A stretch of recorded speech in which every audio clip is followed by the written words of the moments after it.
Hi, my name is Gwenaëlle Thomas. I'm a neuropsychopharmacologist, which means I study the brain and how drugs try to treat different psychiatric illnesses like schizophrenia or depression. I'm not somebody who was always interested in science. I think I was more interested in people. And around the time I was in high school is when I saw one of my best friends get diagnosed with schizophrenia. And it became very obvious to me that especially when it came to mental illness, things weren't exactly fair. The difference between getting treatment or accommodations or even at minimum community care looks very, very different when you are Black or brown or you're coming from a poor community. And that's really what got me interested in neuroscience, because everybody should be able to be treated as a human being. Everybody is going to have different life events that maybe makes you more anxious or more depressed or more stressed out.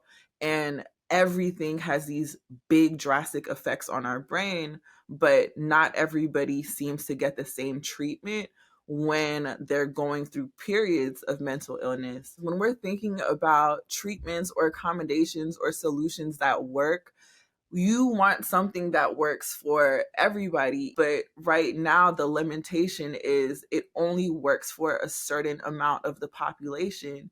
And that's not how you want any treatment or accommodations to be. There's a lot of medical racism or ableism behind the scenes that doesn't talk about how we got to where we are today. And so it's very difficult to make progress and move forward if you don't acknowledge what's happened before. Even what we've seen most recently with the pandemic with COVID-19, there are a lot of people who have beliefs that have been informed by very real, historic, and horrific events sometimes that shapes the way that they interact with healthcare providers or scientists or public health officials.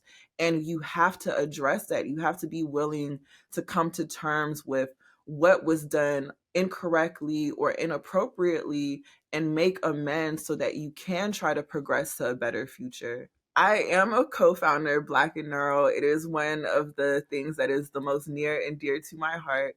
We started in July 2020, and we really reflected on what it looks like to be in this Black academic space where science is already hard enough as is, but the difference is when people are intentionally going out of your way or out of their way to make life difficult for you, or excluding you from spaces, or making sure that you don't have the resources you need to succeed. And that's why Black in Neuro was created, so that we can have a space where people can continue to be creative and ask these questions about science and engineering and technology and medicine and all of these ventures that ultimately will help people. Even the mentorship that I do, like, I absolutely love teaching. I teach right now at an HBCU. It is one of the best things, just to be able to provide experiences of joy. Mentorship is everything, because there's so many things that you simply don't know if you haven't been in the spaces before. Every stage of research, ultimately, you want to take what people have already created and expand upon it. But so much of that, again, comes down to access. How much can you actually find out on your own? What opportunities do you have to go to the source where people are talking about the current or the past technologies, the new innovations? Where do you get the opportunity to meet the people who are the movers and the shakers in your field?